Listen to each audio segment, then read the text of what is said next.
জায়গা দিয়ে বসেছে, সব এক লাইনে বসা, কোনো ভেদভাব নাই। প্রসাদ তো প্রসাদই।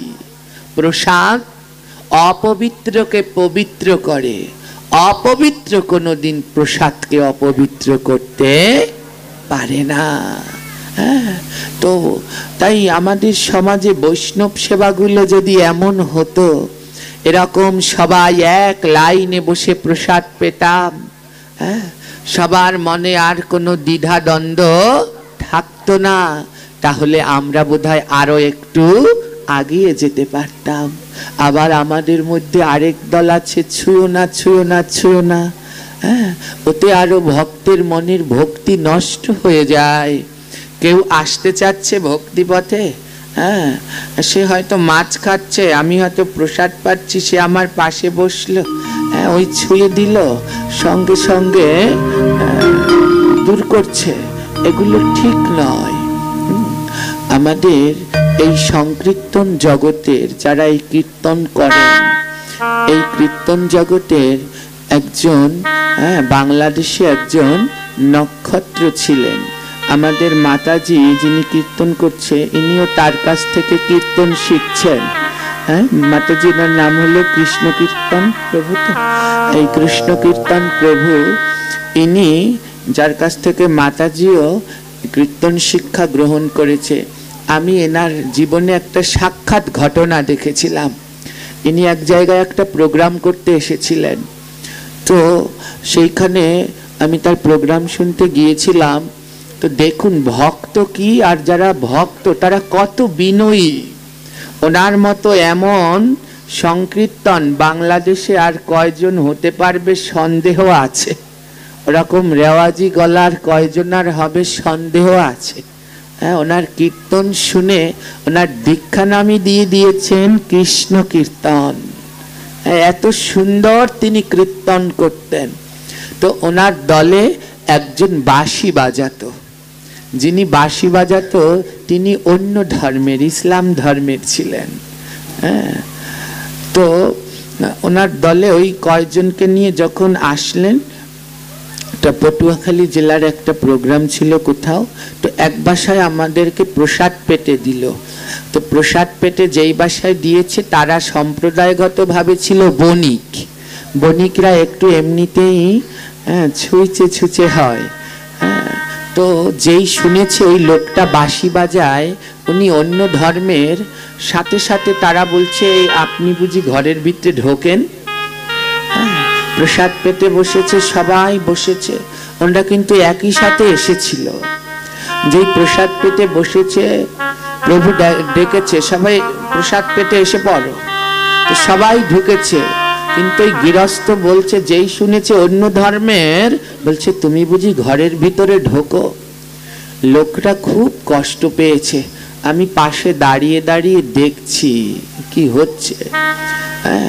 তো লোকটা খুব কষ্ট পেয়ে ওই দরজার এক কোণে একটা কাঁঠাল গাছ ছিল, আমার মনে আছে, প্রচুর কাঁঠাল। লোকটা ওই কাঁঠাল গাছের পাশে দাঁড়িয়ে রয়েছে, চুপ করে লোকটা ওখানে দাঁড়িয়ে আছে মনের কষ্টে। কিছুক্ষণ পরে প্রভু ফোনে কথা বলে ওখান থেকে যাচ্ছে। সবাই প্রসাদ পেতে বসে পড়েছে, প্রভু আসলে সবাই নেওয়া শুরু করবে। তো প্রভু কথা বলে যখন যাচ্ছে, দেখে ওই বাঁশিওয়ালা কাঁঠাল গাছের পাশে বসে দাঁড়িয়ে আছে। প্রভু জিজ্ঞেস করলেন, তুমি প্রসাদ পেতে যাওনি? তো উনি বললেন না যে ওনাকে যেতে মানা করেছে, উনি এ কথাটা বললেন না। উনি বলছে, প্রভু আপনারা পান, তারপরে আমি প্রসাদ পাবো, আপনারা পান তারপরে আমি প্রসাদ পাবো। তো উনি হাতটা ধরলেন, ওই লোকটার হাতটা ধরে টেনে নিয়ে আসলেন, আসো আমার সাথে আসো। পাশ থেকে ওই গৃহস্থ লোকেরা বলছে, আরে প্রভু উনি তো অন্য ধর্মের, ওনাকে কোথায় ঘরে নিয়ে যাচ্ছেন? প্রভু কোনো কথা বললেন না, হাত ধরে ঘরের ভিতরে নিয়ে গেলেন। ঘরটা ছিল খুব ছোট, তো সবাই প্রসাদ পেতে বসেছে, খুব গাদাগাদি। তো প্রভু বলছে, প্রভুর পাশে যে বসছে তাকে বলছে একটু একটু আগাও। সবাই একটু একটু আগালো, আগিয়ে ওই সেই বাঁশিওয়ালাকে বসতে দিল প্রভুর পাশে, নে এখানে বসো। এবারে এমন ভাবে বসতে কষ্ট হচ্ছে না, ওই প্রভুর গায়ে পায়ের উপরে বাঁশিয়ালার একটা হাঁটু, এমন করে একটা হাঁটু তার, আর ওই হাঁটুর উপরে তার একটা হাঁটু। ওই বাঁশিয়ালা হাঁটুটা রাখতে সংকোচ বোধ করছে। আমি এটাও খেয়াল করলাম, প্রভু হাত দিয়ে হাঁটুটা ঠেসে ওনার হাঁটুর সাথে মিশিয়ে দিলেন। বসো, বসে প্রসাদ পাও। লোকটা যতটা সময় প্রসাদ গ্রহণ করছিল, আমি ততটা সময় ওনার দিকে তাকিয়েছিলাম। টপ টপ করে ওনার চোখ দিয়ে জল ঝরছিল। ওনার চোখ দিয়ে যতটা সময় উনি প্রসাদ নিচ্ছেন, ততটা সময় চোখ দিয়ে জল ঝরছে। প্রভু দেখালেন যে কেউ পাশে বসলে তাতে কোনোদিন ভক্তি নষ্ট হয় না। তার ভক্তি আরো অটুট ছিল। তাকে পাশে নিয়ে প্রসাদ পেয়েছে, শুধু পাশে না, তার একটা পা তার পায়ের উপরে ছিল। তারপরে তাকে নিয়ে প্রসাদ পেয়েছে। পরবর্তীকালে আমি শুনেছি সে নাকি মালা জপ করত। ওই যাকে নিয়ে প্রসাদ পেয়েছে সে নাকি পরবর্তীতে মালা জপ করত। আর বাংলাদেশ ছেড়ে মায়াপুরে গিয়ে তিনি আশ্রয় গ্রহণ করেছেন।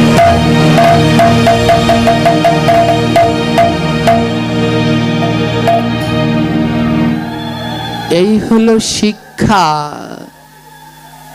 এই হলো শিক্ষা। এর জন্যই লালন সাই বলছে, জাত গেল, জাত গেল বলে। আমরা এখনো এই ভেদবাদ নিয়ে আছি না। সবার উপরে মানুষ সত্য, তাহার উপরে নাই এই জগতে। তাই যে যেমন রূপে আসুক, কোন সময় বৈষ্ণব সেবায় আমরা যেন কাউকে হেলা না করি। আজ বৈষ্ণব সেবার এক জলজান্ত উদাহরণ শুনুন। পুরাকালে এক পরম কৃষ্ণ ভক্ত ছিল। সেই পরম কৃষ্ণ ভক্তের নাম নারায়ণ ভট্ট। ইনি পরম ভক্ত ছিলেন, ব্রাহ্মণ কুলজাত। তো নারায়ণ ভট্ট ইনি ছোটবেলা থেকেই বড় নিষ্ঠাবান, ভক্তি মতি রুচি নিষ্ঠা তার কোনো শেষ নেই। মনে মনে সিদ্ধান্ত নিলেন সংসার করবেন না, সংসার করবেন না, বিবাহ আদি সংসার করবেন না।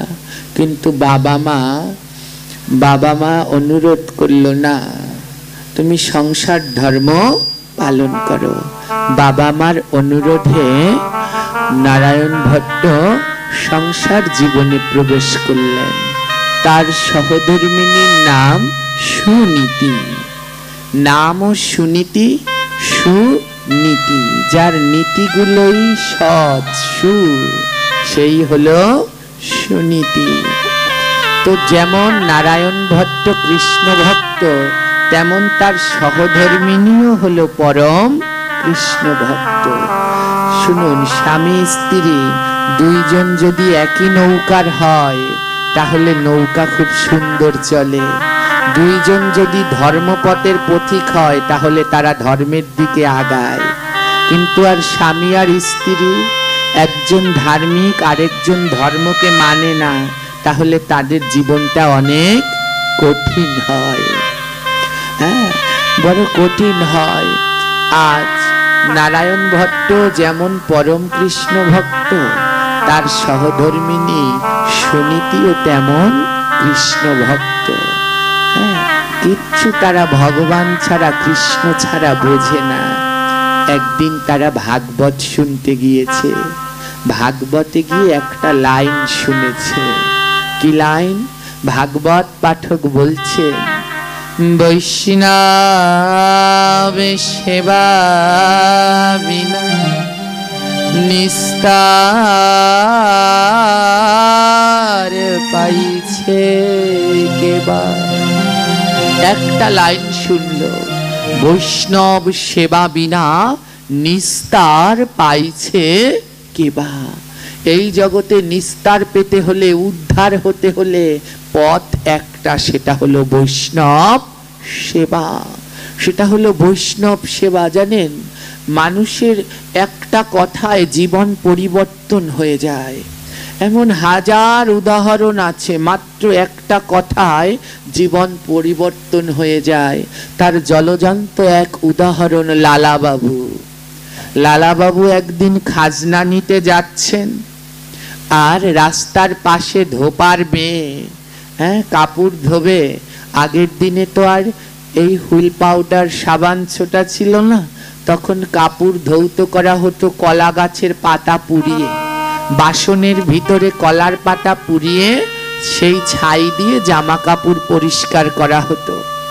ধোপার মেয়ে লালাবাবু যখন রাস্তা দিয়ে যাচ্ছে, সন্ধ্যাটা হয়ে এসেছে, ধোপার মেয়ে তার বাবাকে ডেকে বলছে, ও বাবা, বেলা তো বয়ে যায়, বাসনায় আগুন দেবে না? বলছে বেলা তো বয়ে যায়, বাসনায় আগুন দেবে না? ধোপার মেয়ে বলল, ওই কলার পাতা পোড়ানোর বাসনে আগুন দেয়া। কিন্তু লালাবাবুর সেই কথাটা কানের ভিতর দিয়ে মর্মে গিয়ে লেগেছে। ভাগবত শোনা সেই দিন সার্থক হবে যেদিন কানের ভিতর দিয়ে মর্মে হৃদয়ে গিয়ে লাগবে, মর্মে গিয়ে লাগবে। ধোপার মেয়ে বলছে, বাবা, বাসনায় আগুন দেবে না?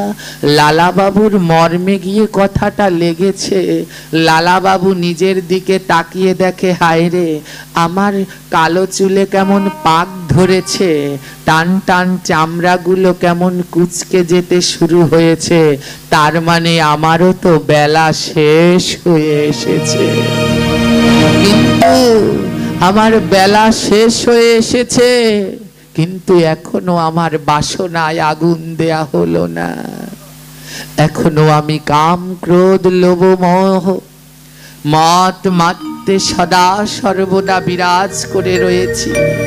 এখনো আমি আমার ক্রোধ নামক বাসনায় আগুন দিতে পারিনি। এখনো আমি আমার লোভকে ত্যাগ করে গোবিন্দের প্রসাদ পেতে শিখিনি। এখনো আমার বাসনায় আগুন দেয়া হলো না।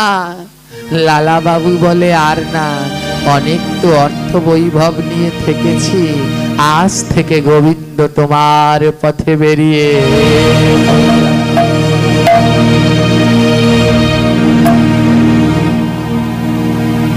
সেই দিন থেকে লালাবাবু বেরিয়ে পড়েছে ভগবানের পথে।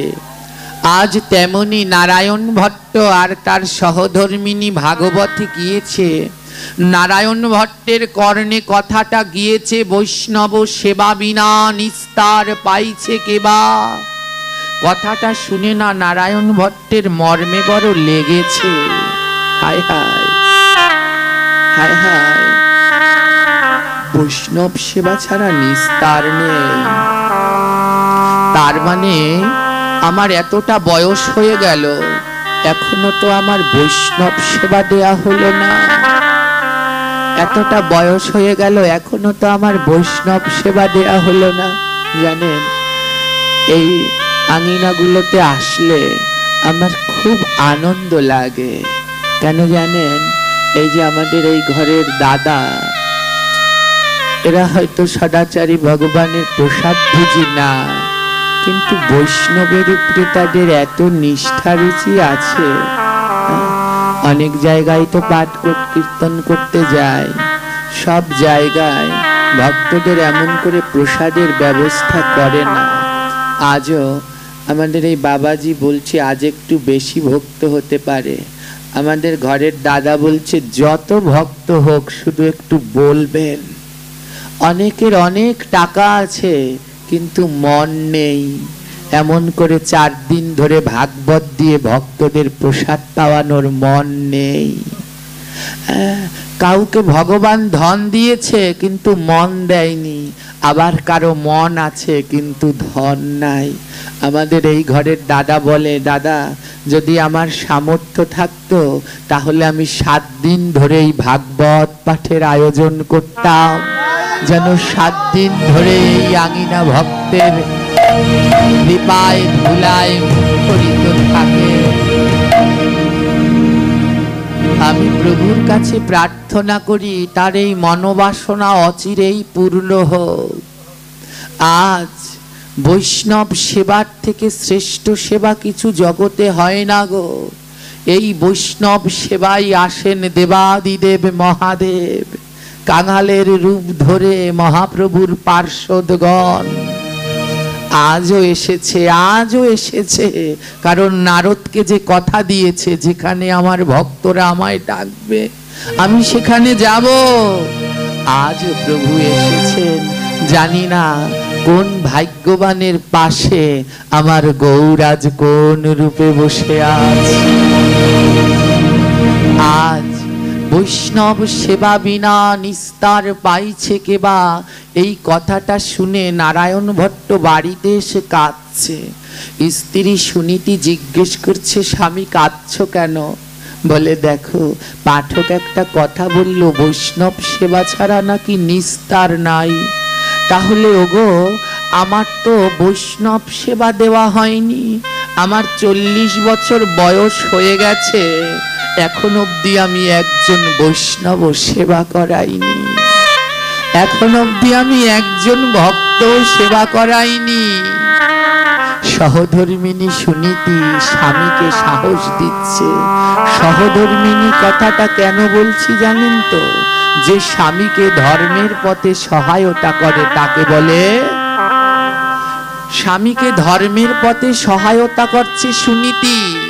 সুনীতি বলছে, স্বামী কেঁদো না, 40 বছরে দেওনি তাতে কি, আমরা কালকেই বৈষ্ণব সেবা দেব। নারায়ণ ভট্টর কান্না থামছে না। সুনীতি বলছে, আমরা কালকে বৈষ্ণব সেবা দেব তো? নারায়ণ ভট্ট বলছে, সুনীতি কালকে হয়তো দেব, কিন্তু 40 বছর ধরে যে আমার বৈষ্ণবের সেবা হয়নি, এই 40 বছর ধরে যে আমি পাওনা রয়ে গেলাম, 40 বছরের বৈষ্ণব সেবা এ তো আমার হয়নি। ধরো আমার আয়ু আছে 80 বছর, আমার 40 বছর তো আর ভক্ত সেবা হয়নি। সুনীতি বলছে, স্বামী তুমি কেঁদো না। ও স্বামী, একটা কাজ করলে কেমন হয়? কি কাজ? আমরা প্রতিদিন বৈষ্ণব সেবা দেব। 40 বছর দেওয়া হয়নি তো, তাই বাকি পাওনাটা পুড়িয়ে ফেলবো, প্রতিদিন আমরা বৈষ্ণব সেবা দেব। এই কথা শুনে নারায়ণ ভট্টের মুখে হাসি ফুটেছে। কি বললে? প্রতিদিন বৈষ্ণব সেবা, এ তো বড় আনন্দের। নারায়ণ ভট্ট ব্রাহ্মণ, শুদ্ধ সাত্ত্বিক ব্রাহ্মণ। মনে রাখবেন, ব্রাহ্মণ যদি শুদ্ধ সাত্ত্বিক কৃষ্ণ ভক্ত হয় তাহলে সে দেবতার সমান। আর ব্রাহ্মণ যদি অনাচারী, বেবিচারী, তামসিক আহার প্রসাদ না গ্রহণ করে, বিড়ি সিগারেট জুয়া নেশা এই সব করে, তাহলে সে বাজারের মেয়ে ছেলের থেকেও খারাপ। আর যদি সে সদাচারী নিষ্ঠাবান হয় তাহলে সে দেবতারও দুর্লভ। নারায়ণ ভট্ট ছিলেন শুদ্ধ সদাচারী ব্রাহ্মণ। পুজো অর্চনা করে ওই ভিক্ষা আদি যা পায় ওই নিয়ে আসে। স্ত্রী সুনীতি, সহধর্মিনী সুনীতি রান্না করে গোবিন্দের ভোগ লাগায়। যেই ভোগটা হয়ে যায়, নারায়ণ ভট্ট দৌড়ে রাস্তায় চলে যায়। রাস্তায় গিয়ে অপেক্ষা করে। রাস্তা দিয়ে যদি কোনো বৈষ্ণব পায়, সঙ্গে সঙ্গে ওই বৈষ্ণবের জড়িয়ে ধরে দুটি পায়। রাস্তা দিয়ে যখনই কোনো বৈষ্ণব যায়, নারায়ণ ভট্ট গিয়ে জড়িয়ে ধরে আর সেই বৈষ্ণবকে গৃহে নিয়ে আসে। প্রতিদিন ভিক্ষা করে যা পায় গোবিন্দের ভোগ হয়, তারপরে সেই ভোগের প্রসাদ দিয়ে ওই বৈষ্ণবকে সেবা দেয়। বৈষ্ণব সেবা করার পরে যেই উচ্ছিষ্টটুকু রেখে যায় তা দিয়ে নারায়ণ ভট্ট আর তার সহধর্মিনী দিন যাপন করেন।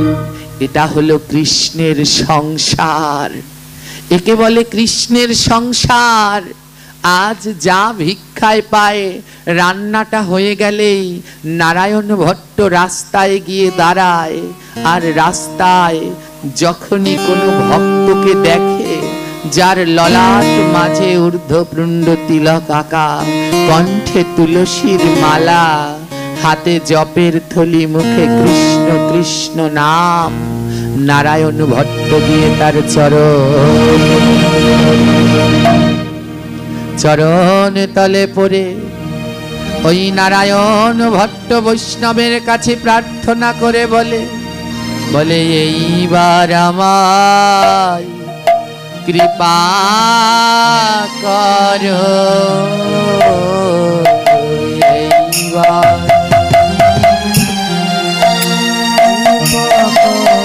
বলে এইবার আমায় কৃপা করো, এইবার আমায় কৃপা করো। বলে তোমার মতো দয়াল নাই গো, এইবার আমার কৃপা করো, তোমার মতো দয়াল নাই গো, এইবার আমায় কৃপা করো। আর আমার মতো কাঙ্গাল নাই গো, এইবার আমার কৃপা করো, আমার মতো কাঙাল নাই গো, এইবার আমায় কৃপা করো। বৈষ্ণব পেলেই চরণে লুটিয়ে পড়ে, ও বৈষ্ণব তোমার মতো দয়াল নাই, আর আমার মতো কাঙাল নাই, আমার মতো কাঙালকে কৃপা করে আমার গৃহে চলো। আরে বৈষ্ণবকে গৃহে নিয়ে কি করে জানো? আজি নয়ন জলে চরণে ধোয়া, নয়ন জলে চরণ বলে মনের মতো ভক্ত পেলে, তার নয়ন জলে চরণ ধোয়া, মনের মতো ভক্ত পেলে, নয়ন জলে চরণ ধোয়া। সে মনের মতো ভক্ত পেলে, মনের মতো ভক্ত পেলে, চরণ ধোয়ায় মনের মতো ভক্ত পেলে, চরণ ধোয়ায় নয়ন জলে, মনের মতো ভক্ত পেলে। সেই দিনই নারায়ণ ভট্টের গৃহে মনের মতো ভক্ত যায়। নারায়ণ ভট্টের দুই নয়ন থেকে অঝোর ধারায় ধরতে থাকে, আর নয়ন জলে ভক্তের চরণ দুটো ধুইয়ে দেয়। আর চরণ ধোয়ার পরে কি বলে জানেন? ও ভক্ত, তুমি একবার আমায় ধরো ধরো, একবার আমায় ধরো ধরো, বলে একবার তুমি কৃপা করো, একবার আমার ধরো ধরো, একবার তুমি কৃপা করো, একবার আমায় ধরো ধরো। আজ নারায়ণ ভট্ট ভক্তের চরণ দুটো ধরে ভক্তের কাছে বলে, ভক্ত তুমি একবার আমার মাথায় হাতটা দিয়ে ধরো না, তুমি যদি আমার মাথায় হাত না দাও আমার কোনো গতি হবে না। আমরা দেখি সবাই বলে চরণ ধরতে, আর এখানে শুনলাম ভক্ত বলছে আমায় ধরতে, ভক্তকে ধরতে। জানেন, খুব সুন্দর একটা উপমা রয়েছে। একবার অদ্বৈত প্রভু তার বৃদ্ধ বয়সে সপার্ষদে সাঙ্গপাঙ্গ নিয়ে এসেছিলেন আমাদের বাংলাদেশের বেনাপোল বর্ডারে হরিদাসের পাটবাড়ি আশ্রমে। এখনো সেই আশ্রম আছে, যেই মাধবী লতার নিচে বসে হরিদাস ঠাকুর 3 লক্ষ নাম জপ করত। এখনো সেই মাধবী গাছটা আছে। আজও যদি সেই মাধবী লতায় কোন শুদ্ধ কৃষ্ণ ভক্ত কান পাতে, ওই মাধবী লতা থেকে হরে কৃষ্ণ মহামন্ত্রের ধ্বনি আজও শোনা।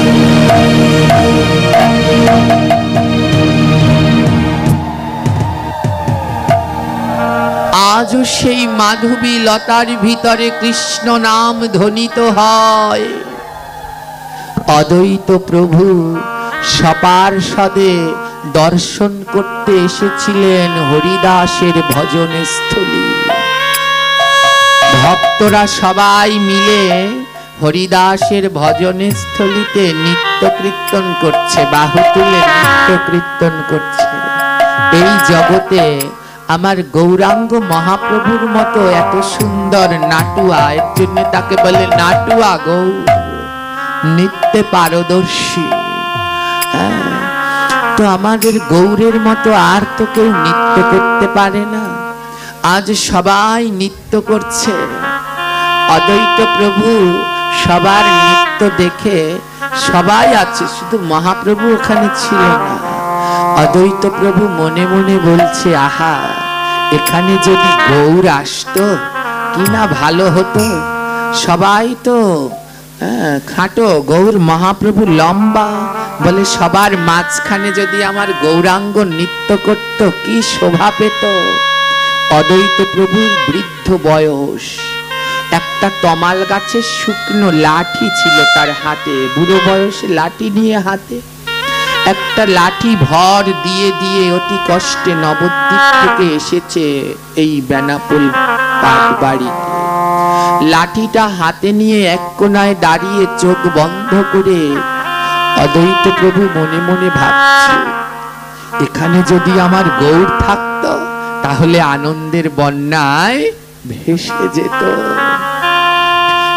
যখনই এই কথা চোখ বন্ধ করে ভাবছে, আর নয়ন জলে হাগৌর হাগৌর বলে কাঁদছে। গৌর, তুমি যদি আজ এই সংকীর্তনে থাকতে আরো কত আনন্দ হতো। যখন গৌর গৌর বলে দুটি নয়ন থেকে জল ঝরছে, ডান হাতে অদ্বৈতের সেই তমাল গাছের লাঠি, বাঁ হাতটা একজন এসে ধরেছে, ধরে বলছে, অদ্বৈত চলো আমরাও নৃত্য করি।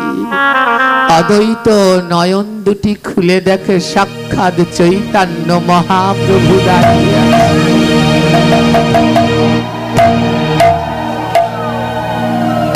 সাক্ষাৎ চৈতন্য মহাপ্রভু দাঁড়িয়ে আছে। অদ্বৈত বলছে, প্রভু তুমি এসেছো। মহাপ্রভু বলছে, অদ্বৈত, ভক্ত যদি ডাকে আমি কি না এসে থাকতে পারি? তুমি নয়ন জলে এমন গৌর গৌর বলে ডেকেছো না।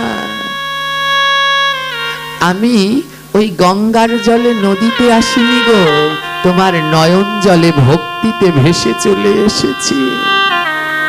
তোমার নয়ন জলে ভক্তি নৌকায় এসেছি, আসো আমরাও ওখানে নৃত্য করি।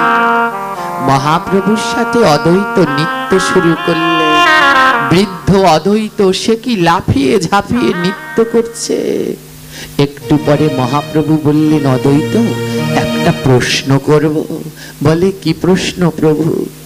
বলে, যখন নবদ্বীপ থেকে এসেছিলে ওই তমালের লাঠিটা ভর দিয়ে দিয়ে এসেছিলে কেন গো? বলছে প্রভু গায়ে শক্তি নেই তো, বৃদ্ধ হয়ে গেছি, তাই লাঠিটা হলো আমার সম্বল, ওটা ধরে ধরে এসেছি। মহাপ্রভু বলছে তাহলে লাঠিটা ভর দিয়ে দিয়ে তুমি নবদ্বীপ থেকে এখানে আসলে, কিন্তু এখন তো লাঠিটা ফেলে দিয়ে তুমি নৃত্য করছো। হাঁটার সময় লাঠিটা লাগলো শক্তি হিসেবে, নৃত্য করবার সময় তোমার লাঠিটা লাগছে না। অদ্বৈত কি বললেন জানেন? অদ্বৈত বলছে জানো গৌর, যখন আমি এসেছিলাম তখন আমার সম্বল ছিল এই লাঠি, যদি আমি পড়ে যাই এই লাঠিটা আমাকে আগলে রাখতো, তাই আমি লাঠিটা ধরে ধরে এসেছি। মহাপ্রভু বলে তাহলে এখন লাঠিটা কেন ছেড়ে দিলে? অদ্বৈত বলে তুমি দেখতে পাচ্ছ না আমার হাতটিকে ধরে আছে। আসবার কালে লাঠি ধরে এসেছিলাম, ওই লাঠি আমায় ধরে রাখতো। আর যার হাত স্বয়ং জগতের নাথ জগন্নাথ গৌর সুন্দর ধরে রাখ, এই জগতে তার আর কি কোনো লাঠির প্রয়োজন আছে? বলে প্রভু আসবার কালে তো আমার সাথে তুমি ছিলে না, তাই লাঠিটা ধরে এসেছি, কিন্তু নৃত্য করবার কালে তুমি আমার হাত ধরে আছো। আর যার হাত স্বয়ং মহাপ্রভু ধরে তার কি আর পরার ভয় আছে বাবা? তাই অদ্বৈত প্রভু বলছে তুমি ধরো ধরো আমায় ধরো,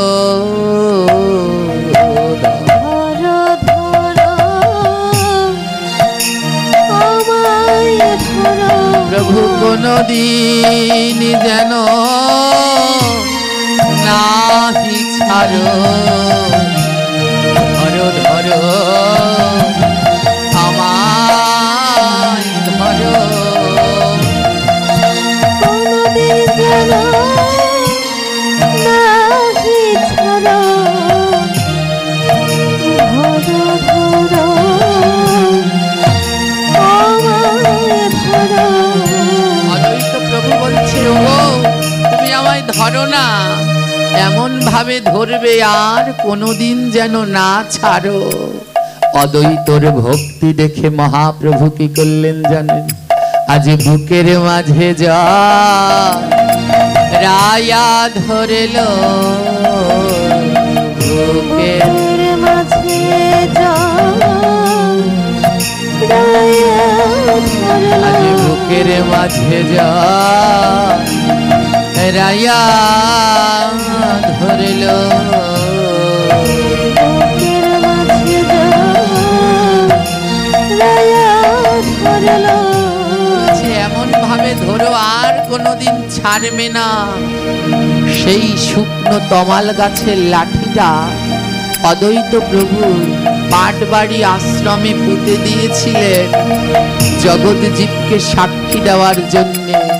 সেই মরা শুকনো তমালের ডালটা সেই দিন মহাপ্রভু অদ্বৈতকে বুকে জড়িয়ে ধরেছিল না, ওই গৌরের পরশ পেয়ে সেই দিনই মরা গাছ জেতা হয়ে গিয়েছিল।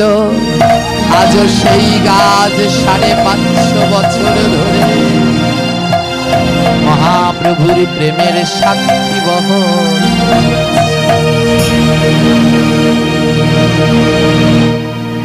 আজও পাটবাড়িতে গেলে আপনারা সেই তমাল বৃক্ষটি দেখতে পাবেন, ওটা সেই অদ্বৈতের হাতের শুকনো লাঠি পুঁতে দিয়েছিল। আজও গাছ হয়ে 550 বছর ধরে মহাপ্রভুর নাম প্রেমের সাক্ষী বিতরণ করছেন।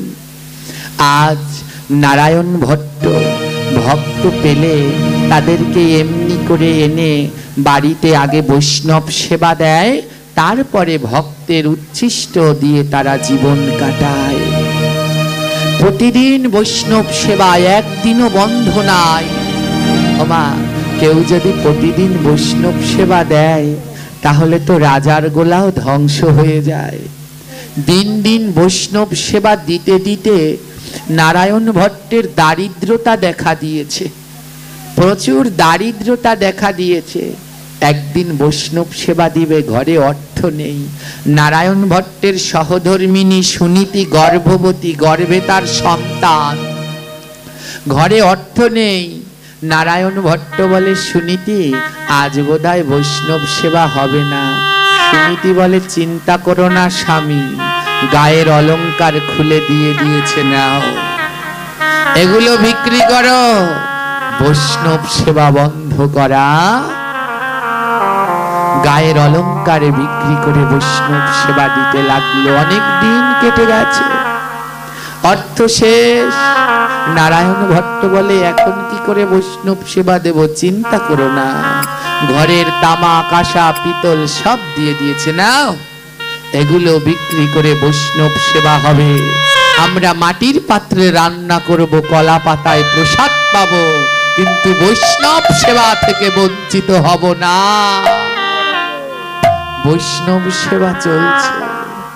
আর দিন সহধর্মিনী সুনীতি নিজের সব দামি শাড়ি পোশাক দিয়ে দিয়েছে, নাও স্বামী এইগুলো বিক্রি করো, বৈষ্ণব সেবা চলুক। চলতে চলতে অনেক দিন কেটে গেছে, এখন আর বিক্রি করার মতো ঘরে কিচ্ছু নেই। নারায়ণ ভট্ট বলে, সুনীতি জামা কাপড়ও তো বিক্রি করে দিলাম, এবার কিভাবে বৈষ্ণব সেবা হবে? সুনীতি বলে, স্বামী আমাদের ঘরের দরজা আর জানালাগুলো বিক্রি করে দাও। দেখুন ভক্ত কাকে বলে মাগো। আমরা মরলে পরে আমাদের কথা গ্রন্থে লিখবে না, এদের কথা লিখলো, কতটা ত্যাগ। বলে ঘরের জানালা কপাট বিক্রি করে দাও। স্বামী বলছে, কি বলছো?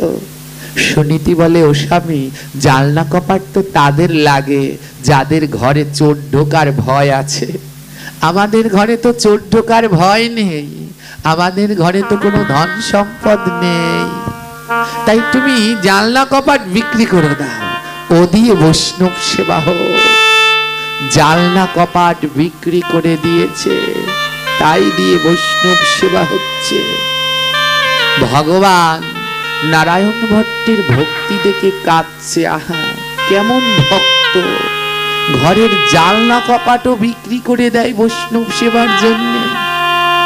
ভগবান নারায়ণ ভট্টকে বলছে, নারায়ণ ভট্ট তুমি যদি একবার মুখ ফুটে বলো তোমার ধন চাই, জগতের যত টাকা পয়সা সোনা দানা তোমার পায়ের কাছে এনে রাখবো। ওমা যারা প্রকৃত ভক্ত তারা কোনোদিন গোবিন্দের কাছে ধন চায় না, ন ধনম ন জনম, তারা কোনো সময় ধন জন এসব চায় না, ওই কবিতা সুন্দরী তারা চায় না, তাদের চাওয়া শুধু একটাই। ভগবান বলছে তুমি যদি একবার বলো তোমার ধন জন চাই, জগতের সব এনে তোমার পায়ের কাছে দিয়ে দেব। নারায়ণ ভট্ট ভগবানকে বলে, হে গোবিন্দ ওই ধন জন আমি কিচ্ছু চাই না, তোমার কাছে আমার একটাই চাওয়া, সেটা হলো আমার যেন বৈষ্ণবের প্রতি রুচি মচি ভক্তি থাকে, আমার যেন ভক্তের প্রতি রুচি মতি ভক্তি থাকে, কোনোদিন যেন ভক্তের চরণে আমি অপরাধী না হই, আমার যতদিন দেহে শ্বাস আছে ততদিন যেন আমি ভক্ত সেবা দিয়ে জীবন কাটাতে পারি। আজ নারায়ণ ভট্টের সহধর্মিনী 10 মাস 10 দিন পরে একটা কন্যা শিশু জন্ম দিয়েছে। কি শিশু মাগো? কন্যা শিশু। তো কন্যা শিশু জন্ম দিয়েছে, এমন দিনে তার ঘরে কন্যা হয়েছে, ঘরে একটা পয়সা ছিল না। কন্যাটা কান্না করছে, মেয়ে জন্মগ্রহণ করে মেয়েটা কাঁদছে।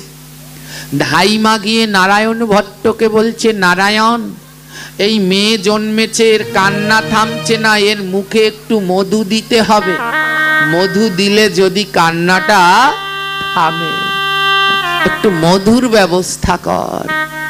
নারায়ণ ভট্ট বৈষ্ণব সেবা দিতে দিতে এমন কাঙাল হয়েছে, মধু কিনবে সেই অর্থ তার ঘরে নাই। দোকানে গিয়েছে, এক দোকানে গিয়ে বলছে, ও দোকানদার ভাই, আমায় একটু মধু ভিক্ষা দেবে? দোকানদার বলে, তুমি কেমন ভিখারি? এতদিন জানতাম চাল ডাল ভিক্ষা নাই, আজ এসেছো মধু ভিক্ষা নিতে? বাবা হয়েছে তো। নারায়ণ ভট্ট বলছে, জানো আমার গৃহে একটা সন্তান জন্মেছে, মুখে মধু দিতে হয় তো সন্তান জন্মালে, কিন্তু আমি এত গরিব, আমার মধু কেনার অর্থ নেই।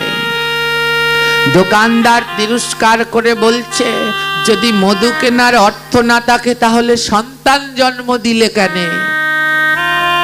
অত্যন্ত ব্যথিত হৃদয়ে নারায়ণ ভট্ট দুই নয়নের জলে শ্রীহরি শ্রীহরি শ্রীহরি বলতে বলতে গৃহে ফিরে এসেছে। গোবিন্দ বলছে, নারায়ণ ভট্ট, একবার আমাকে বলো তোমার মধু চাই, জগতের সব মধু তোমার পায়ের কাছে দেব, তুমি একবার মুখ ফুটে বলো। ভক্ত বলে, না গোবিন্দ, আমি এই জগতে তোমায় ছাড়া আর কিচ্ছু চাই না, জন্মে জন্মে শুধু তুমি আমার রক্ষা।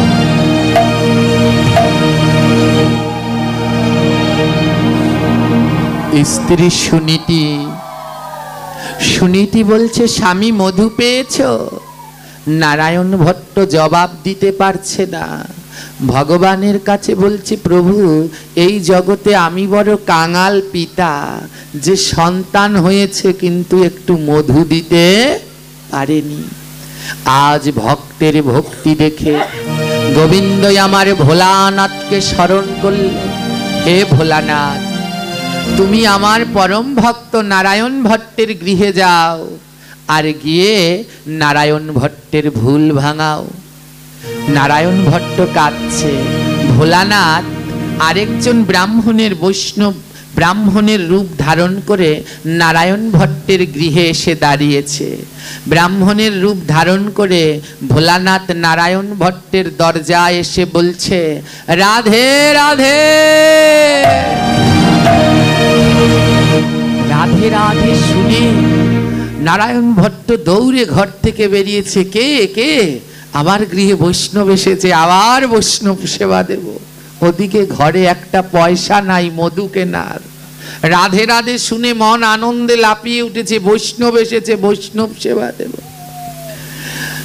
ভোলানাথ ব্রাহ্মণের রূপে এসেছে। ব্রাহ্মণ রূপে ভোলানাথ বলছে, নারায়ণ ভট্ট, তোমার নয়নে জল কেন?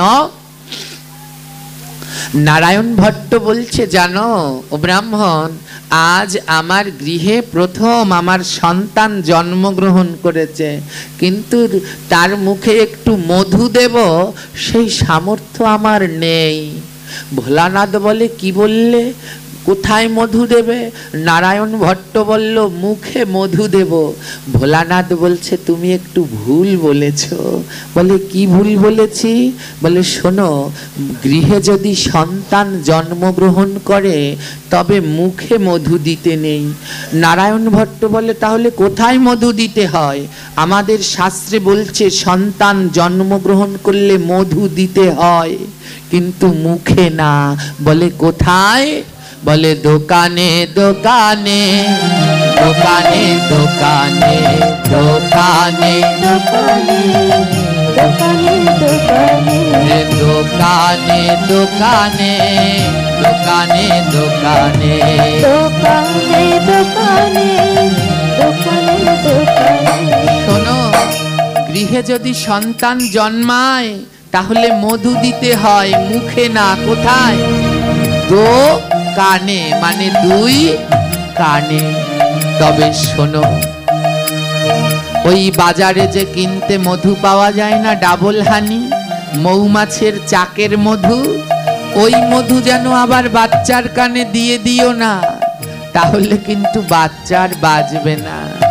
তাই মহাদেবাজ বলছে, এই মধু পাওয়া যায় না বাজারের দোকানে, এই মধু পাওয়া যায় না বাজারের দোকানে, আবার এই মধু দিতে হয় দোকানে দোকানে, এই মধু দিতে হয় দোকানে দোকানে। পাওয়া যায় না দোকানে, দিতে হয় দোকানে, পাওয়া যায় না দোকানে, দিতে হয় দোকানে। পাওয়া যায় না দোকানে, দিতে হয় দোকানে। পাওয়া যায় না দোকানে, দিতে হয় দোকানে। সন্তান যদি জন্মায় তবে মধু দিতে হয়, সেই মধু দোকানে পাওয়া যায় না। দোকান, দোকান মানে বুঝেছেন, ওই বাজারে আছে, ওটাকেও বলে দোকান। আবার এই যে এই দুটো, এটাও হলো দোকান। তাই পাওয়া যায় না দোকানে, দিতে হয় দোকানে। বলে শোনো, সন্তান জন্মালে কোনো সময় মুখে মধু দিতে নাই, মধু দিতে হয় দোকানে। ওমা, এখন বর্তমানে যারা ওই হসপিটালে বাচ্চা জন্মাচ্ছে, দেখবেন ডক্টররা মধু দিতে দেয়? জোরে বলবেন দেয়? অনেকে জোর করে দেয়, কিন্তু কোনো সময় ডক্টরদের কথা অমান্য করবেন না, তারা ঠিক বলছে। আমাদের শাস্ত্র বলছে সন্তান জন্মালে মধু দিতে হয়, কিন্তু মুখে না। কোথায়? দোকানে। হ্যাঁ, আমরা কি করি, বাচ্চা জন্মালে ওই কেনা মধু, গাছের মধু দেই, ওতে বাচ্চার ক্ষতি হয়। ওর ভিতরে অনেক অ্যাসিড থাকে, ছোট বাচ্চা মুখে গেলে ফুসফুস ধরে যায়, বিভিন্ন সমস্যা দেখা দেয়। আমাদের সনাতন ধর্ম বিজ্ঞানসম্মত, এখানে কোনো কুসংস্কারের ঠাঁই নাই। তাই সন্তান জন্মালে মধু দেবেন, মুখে না কানে। জোরে বলুন। সন্তান জন্মালে মধু দিতে হয় কোথায়? এক কানে, দোকানে দিতে হয়। কোন মধু? বাজারের মধু। এই মধুটা জানেন, ও ডাবল হানি না, সুপারস্টার না। এই মধুর নাম কি জানেন? হরে কৃষ্ণ, হরে কৃষ্ণ, কৃষ্ণ কৃষ্ণ হরে হরে, হরে রাম, হরে রাম, রাম রাম হরে হরে। বলো হরে কৃষ্ণ, করতালি। কৃষ্ণ কৃষ্ণ হরে হরে, হরে রাম, হরে রাম, রাম রাম হরে হরে। হরে কৃষ্ণ, হরে কৃষ্ণ, কৃষ্ণ কৃষ্ণ হরে হরে, হরে রাম, হরে রাম, রাম রাম হরে হরে। হরে কৃষ্ণ, হরে কৃষ্ণ, কৃষ্ণ কৃষ্ণ হরে হরে, হরে রাম, হরে রাম, রাম রাম হরে হরে। ওমা, এর থেকে মধু আর জগতে কিছু আছে? এই 16 নাম 32 অক্ষরের থেকে মধু আর পাবেন? জোরে বলেন। সত্য হলে কথায় জোর থাকতে হয়, এর থেকে মধু আর আছে? তাহলে দেখুন, দিতে বলছে কোন মধু, আর দেয় কোন মধু। ও বাচ্চা জন্মালে আর মুখে ওই মধু দিবেন?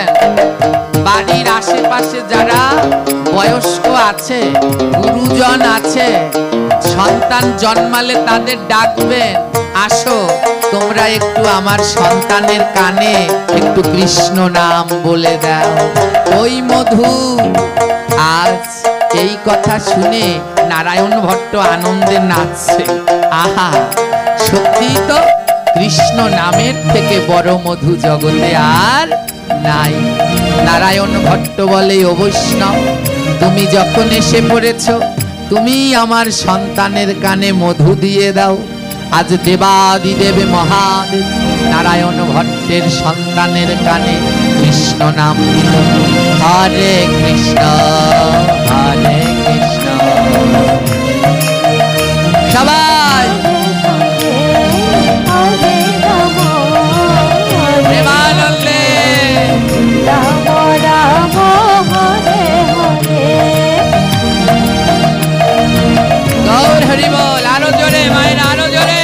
কৃষ্ণ হরে হরে, এই দিক থেকে আওয়াজ আসছে না, জোরে জোরে। হরে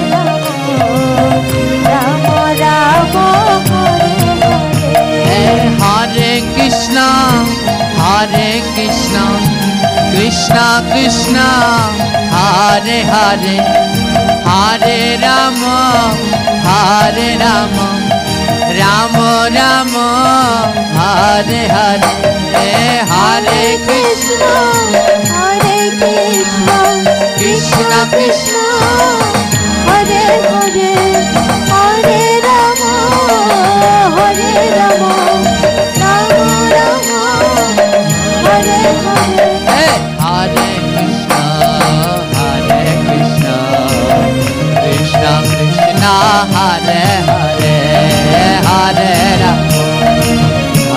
রাম রাম রাম হরে হরে হরে কৃষ্ণ সবাই দুই বাহু তুলে কৃষ্ণ কৃষ্ণ হরে হরে হরে রাম রাম রাম হরে হরে আজি মধু দিল গো মধু দিল গো মধু দিল গো মধু দিল গো ওই কৃষ্ণ নামের প্রেমের মধু দিয়ে দিল গো কৃষ্ণ নামের প্রেমের মধু দিয়ে দিল গো আজি জয় জয় হলো গো জয় জয় হলো গো জয় জয় হলো গো জয় জয় হলো গো ভুবন জুড়িয়ায় আজি জয় জয় হলো গো জয় জয় হলো গো তাই গৌর হরি বলে জয় জয় হলো গো ওমা আজ স্বয়ং ভোলানাথ জগতের সব থেকে বড় সঙ্গীত শিল্পীর নাম কি জানেন? জগতের সব থেকে ভালো কীর্তন করতে পারে কে? এই বিশ্ব ব্রহ্মাণ্ডে মা সরস্বতী। উনি সঙ্গীতের দেবী হলেও পারেন না, জগতের সব থেকে সুন্দর কীর্তন করতে পারে দেবাদিদেব, যার কীর্তন শুনে ভগবান গলে গিয়েছে, আর সেই গলা জলই হলো মা গঙ্গা। আজ ভোলানাথ যখন কানে নাম দিয়েছে, আর নাম শোনার সাথে সাথে ওই মেয়ের কান্না থেমে গেছে। যেই কানে হরি নাম দিয়েছে, নাম শোনার সাথে সাথে কান্নাটা থেমে গেছে। মহাদেব বলে, হে নারায়ণ ভট্ট, তোমার মেয়ের হরি নামে এত মতি, দেখো এত ছোট মেয়ে, নাম শোনার সাথে সাথে কান্না থেমে গেছে।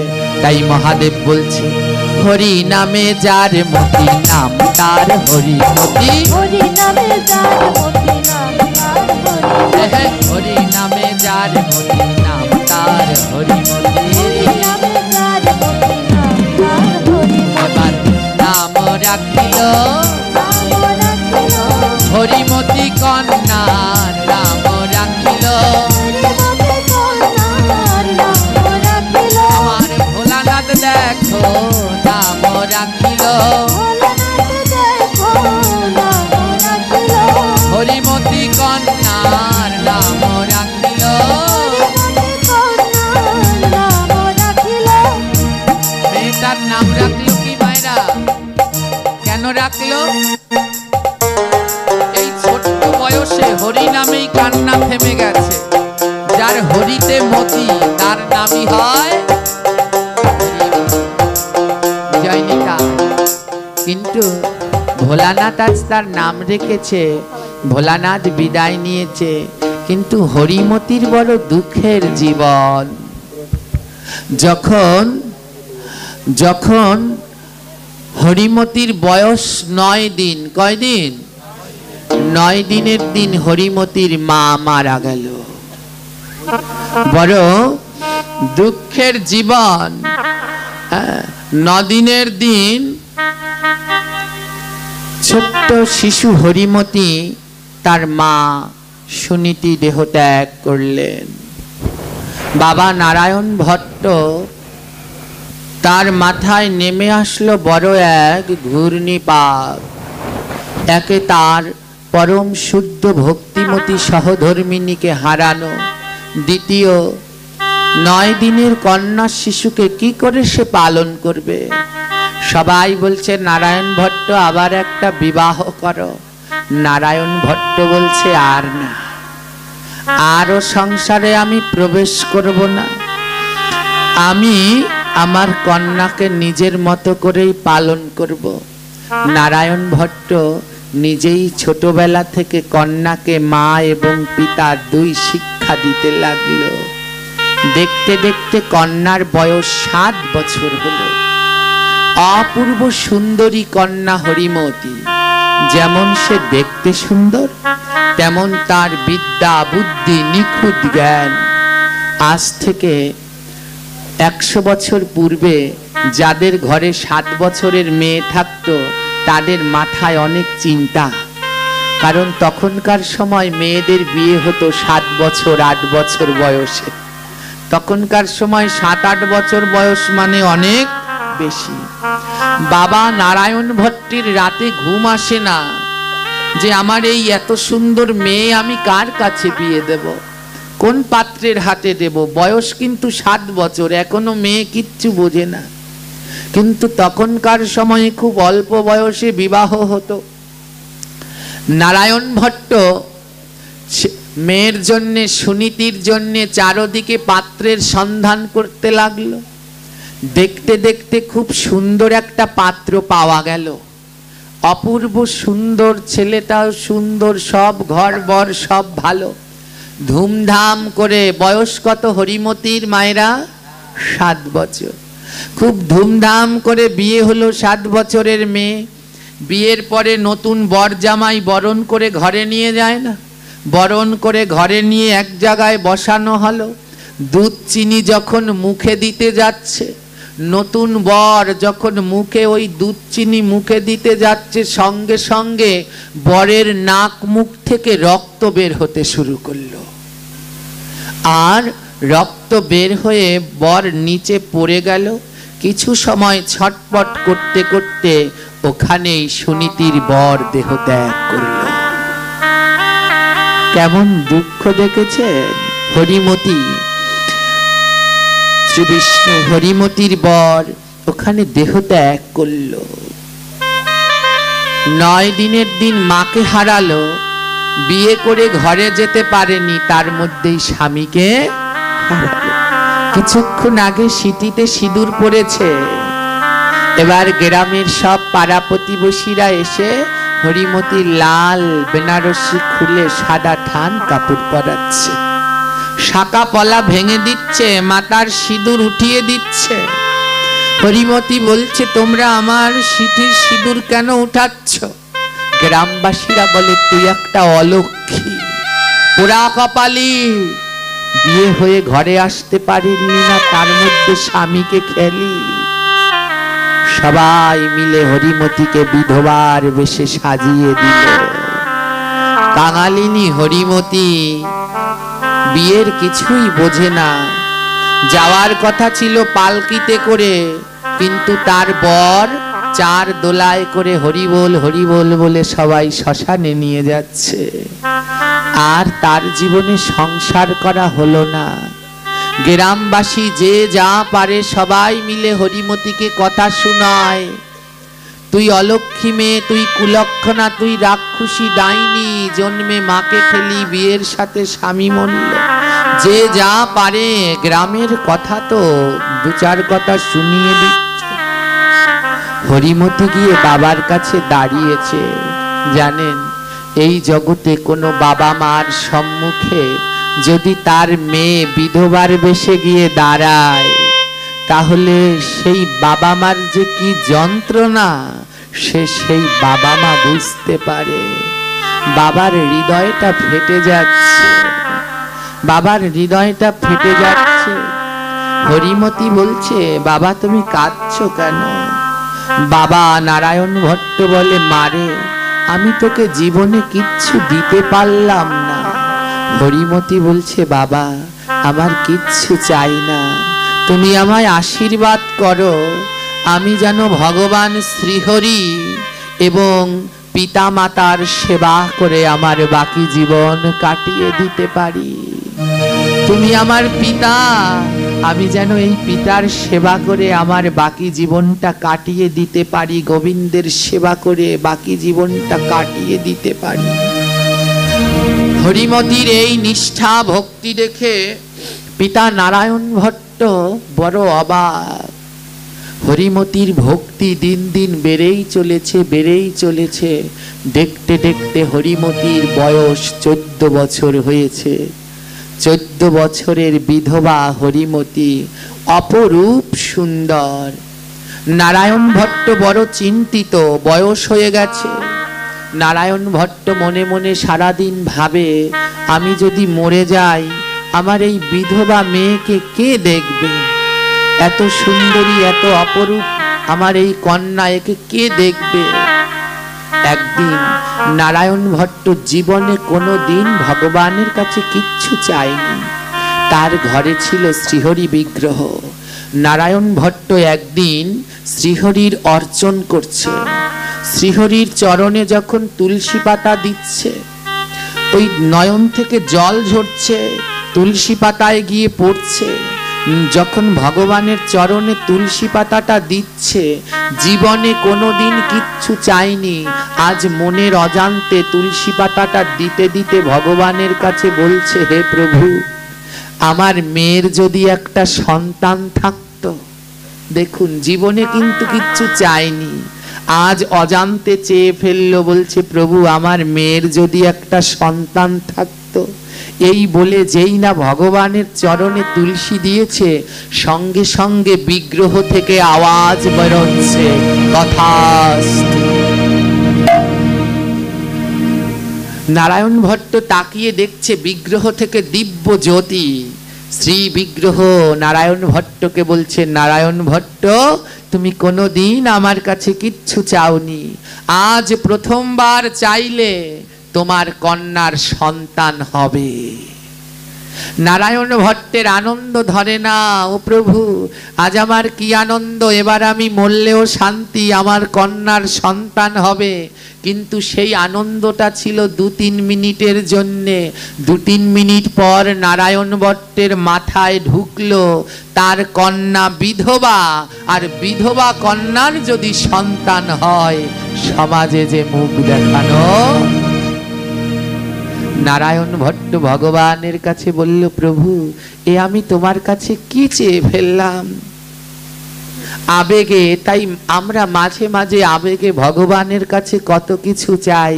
তাই ঠাকুর রামপ্রসাদ মা কালীর নিয়ে গান লিখেছে, মাগো যদি তোমার কাছে কোনোদিন কিছু চাই, ভালো না হলে দিও না গো তাই। যদি আবেগে আমি কিছু চেয়ে ফেলি, ওটা যদি আমার জন্য ভালো না হয়, তুমি কিন্তু আমায় সেটা দিও না। নারায়ণ ভট্ট আবেগে চেয়ে ফেলেছে আমার মেয়ের যেন একটা সন্তান হয়। ভগবান বলল, তথাস্তু, তোমার মেয়ের সন্তান হবে। নারায়ণ ভট্ট বলে, গোবিন্দ, এই বর ফিরিয়ে নাও। ভগবান বলে, হবে না। এ জগতে 3টা জিনিস বেরিয়ে গেলে আর ফিরিয়ে নেওয়া যায় না। 1, বন্দুকের গুলি, গুলি মারলেন, যদি গুলিকে ডাকেন ফিরে আয়, বন্দুকে আসবে?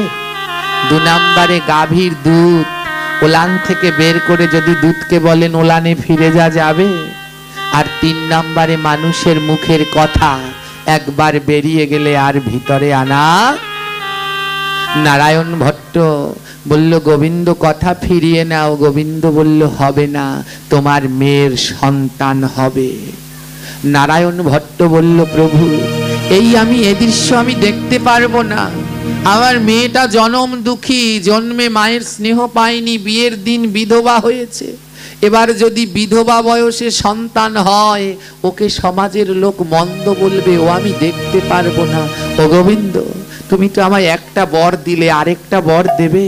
গোবিন্দ বলছে, কি চাও ভক্ত?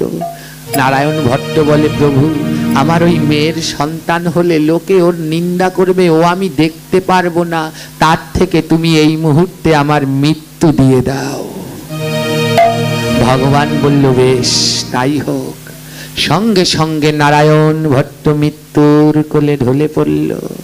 ভগবান বলল, চলো নারায়ণ ভট্ট। আর নারায়ণ ভট্ট মৃত্যুর কোলে ঢলে পড়ল। কন্যা হরিমতিকে মৃত্যুকালে ডাকলেন, কন্যা, আমার যাওয়ার সময় হয়ে গেছে, এবার আমার যেতে হবে। হরিমতি কাঁদছে, বাবা তোমাকে ছাড়া আমি কাকে নিয়ে থাকব। পিতা নারায়ণ ভট্ট ভগবানের বিগ্রহ হরিমতির কোলে তুলে দিলেন। নেমা, গোবিন্দের এই বিগ্রহ সুন্দরভাবে অর্চন সেবা পুজো কর। যদি এই গোবিন্দকে ধরে থাকতে পারিস, এই পৃথিবী না ভব নদী পার হয়ে প্রভুর গোলক বৃন্দাবনে পৌঁছবে।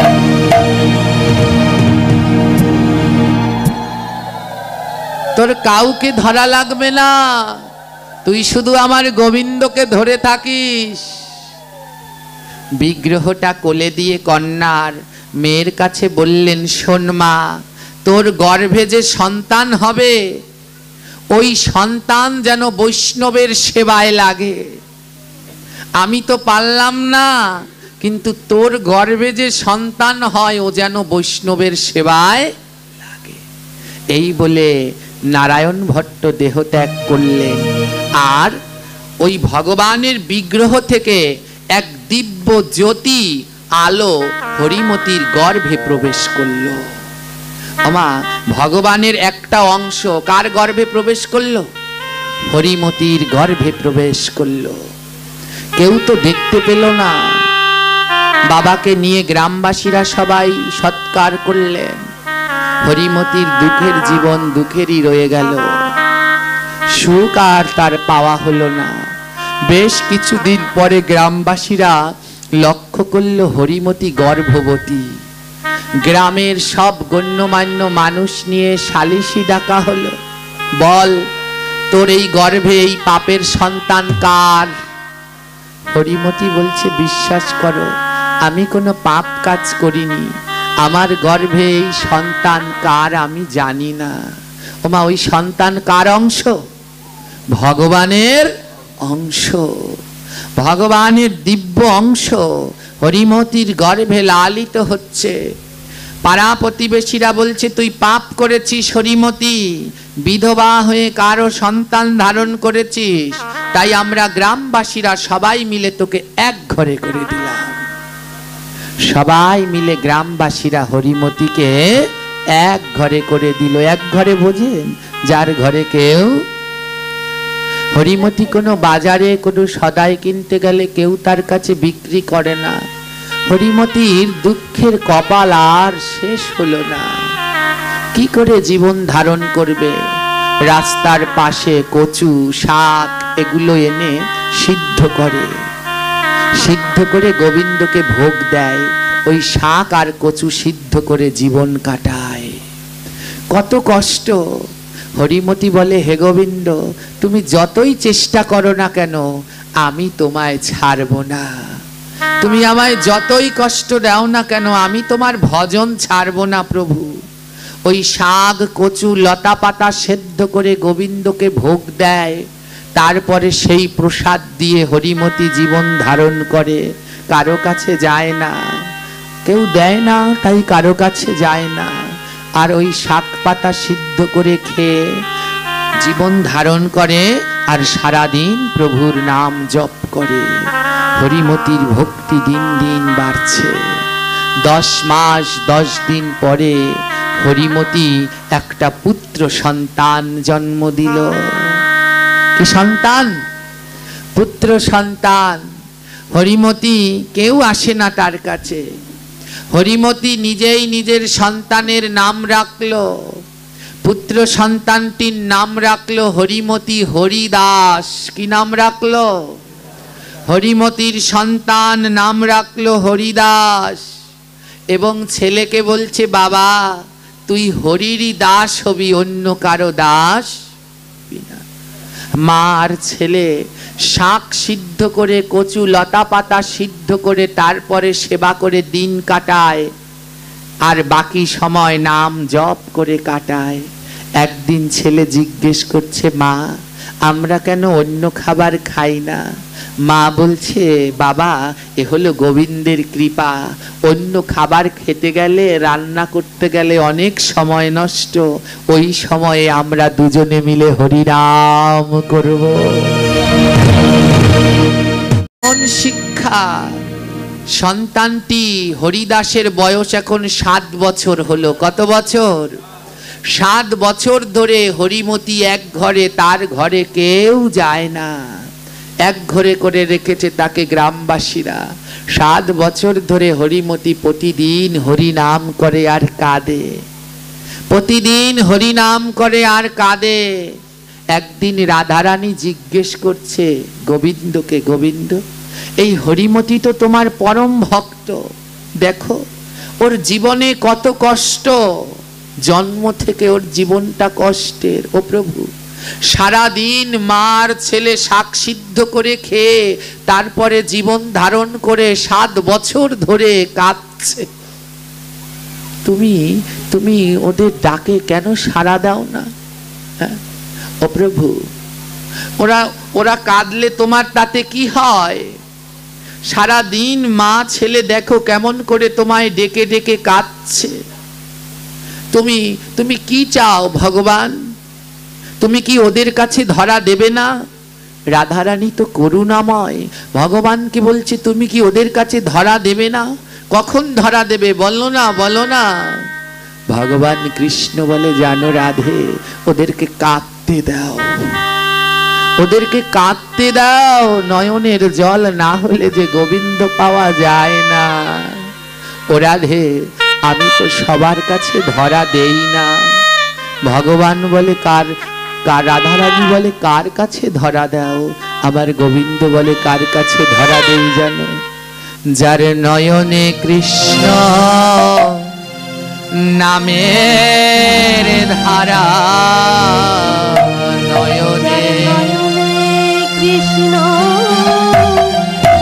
নামের ধারা, আমি তার কাছে দেই রে ধরা, নয়নে কৃষ্ণ নামের ধারা। কাছে দেই রে ধরা, যার নয়নে কৃষ্ণ নামের ধারা। আমি সবাইকে ধরা দেই না, যারা কৃষ্ণ বলে যাদের নয়নে ধারা বয় আমি তাদের কাছেই ধরা দেই।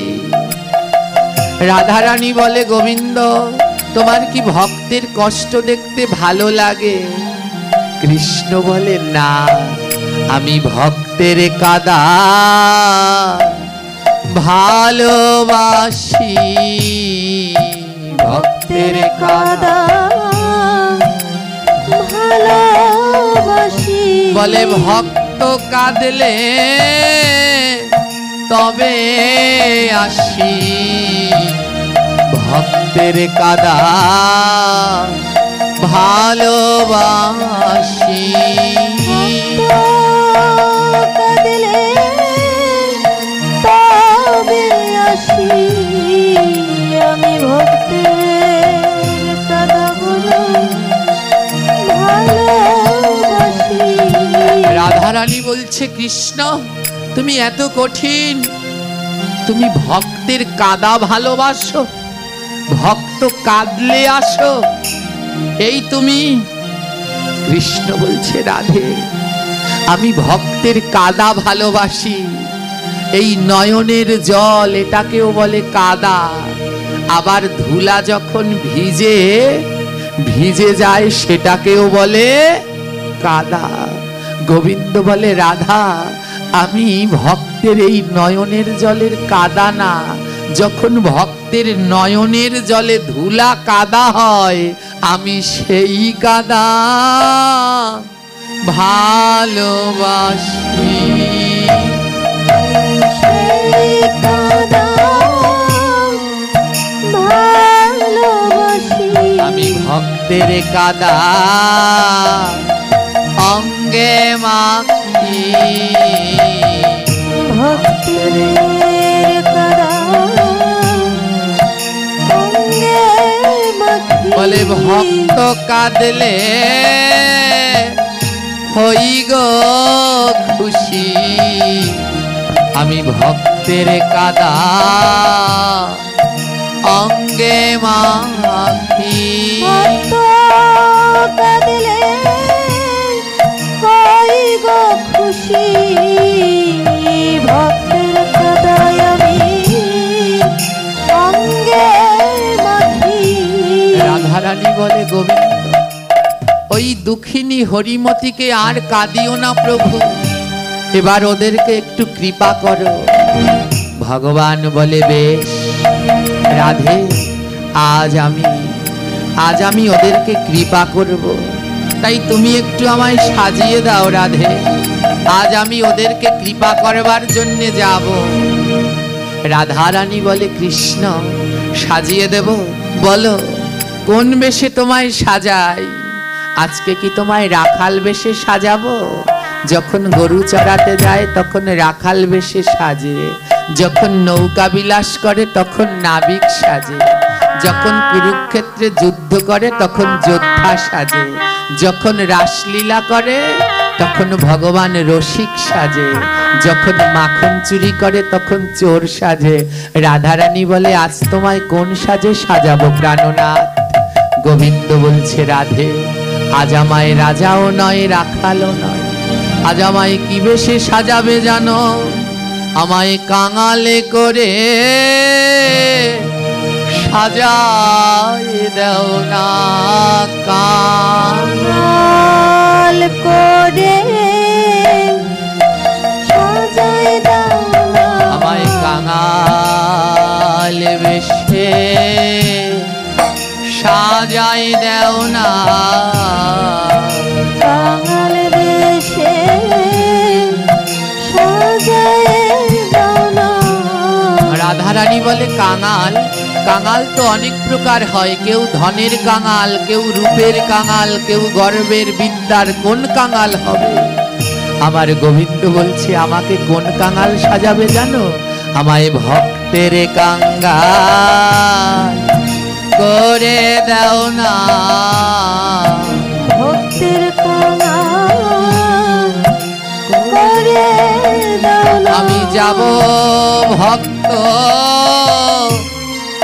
সঙ্গ করিতে, ভক্তের কাঙ্গাল করে দাও না, যাব ভক্তের সঙ্গ করতে, ভক্তের কাঙাল করে দাও বলে, না। আয় ভক্ত সঙ্গ করি, আয় আয় ভক্ত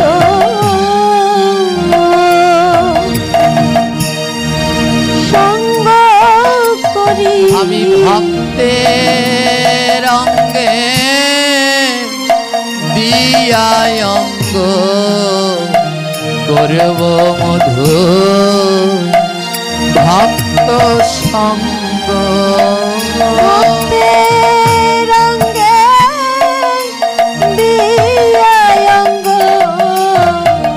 করব মধু, ভক্ত সঙ্গ। বলে, আয় ভক্ত সঙ্গ করি, আয় আয় ভক্ত সঙ্গ করি। একবার বুকের মাঝে যা রায়া ধরি, আয় আয় ভক্ত সঙ্গ করি। বুকের মাঝে জড়ায়ে ধরি, আয় আয় ভক্ত সঙ্গ করি। আমি একবার ভক্তে পরশ করি, একবার ভক্ত পরশ করি। এই না মানব জীবন ধন্য করি, আইরে ভক্ত পরশ করি। মানব জীবন হরি বল হরি বল নিতাই গৌর প্রেমানন্দে একবার গৌর হরি বল পরশ করি রায় ভক্ত পরশ করি আয় আয় ভক্ত পরশ করি আমার তাপিতঙ্গ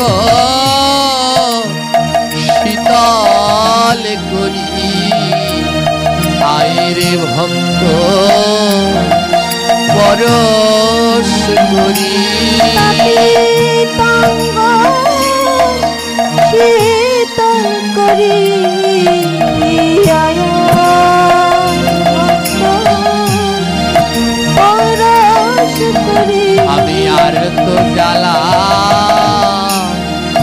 সইতে নারী আর তো জ্বালা সইতে নারী আমি জ্বালায় জ্বালায় জইলা মরি আর তো জ্বালা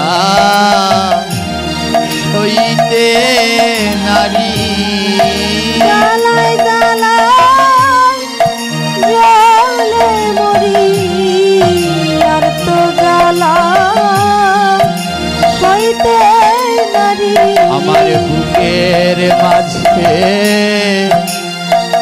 এত জ্বালা বুকের মাঝে এত জ্বালা ও যে কারো কাছে যায় না বলা বুকের মাঝে এত জ্বালা কাছে যায় না বলা বুকের মাঝে এত জ্বালা আমার বুকের মাঝে এত জ্বালা কারো কাছে যায় না বলা বুকের মাঝে এত জ্বালা কারো কাছে যায় না বলা একবার ভক্ত বুকে আইরে একবার ভক্ত বুকে আয় রে আমার তাপিতঙ্গ শীতল করি একবার ভক্ত বুকে আইরে তাপিতঙ্গ শীতল করি একবার ভক্ত বুকে আয় রে বলে জানো আমার বুকের মাঝে এত জ্বালা কারো কাছে যায় না বলা এই না বলা জ্বালা একমাত্র শান্ত হয় যদি কৃষ্ণ ভক্তের পরশ কারো হয়ে যায় আজ ভগবান আমার কাঙালের রূপ ধারণ করে হরিমতির দরজায় গিয়ে দাঁড়িয়েছে দিনটা ছিল অগ্রহায়ণ মাসের মোক্ষদা একাদশী তিথি একাদশী তিথিতে গিয়ে ভগবান আমার হরিমতি মায়ের দরজায় দাঁড়িয়েছে আর দরজায় দাঁড়িয়ে ভগবান আমার মা মা বলে ডাকছে হরিমতি বাইরে দাঁড়িয়ে দেখে একজন বৈষ্ণব দাঁড়িয়ে আছে আর সেই হরিমতি বলছে কেমন চেনা চেনা লাগে যেন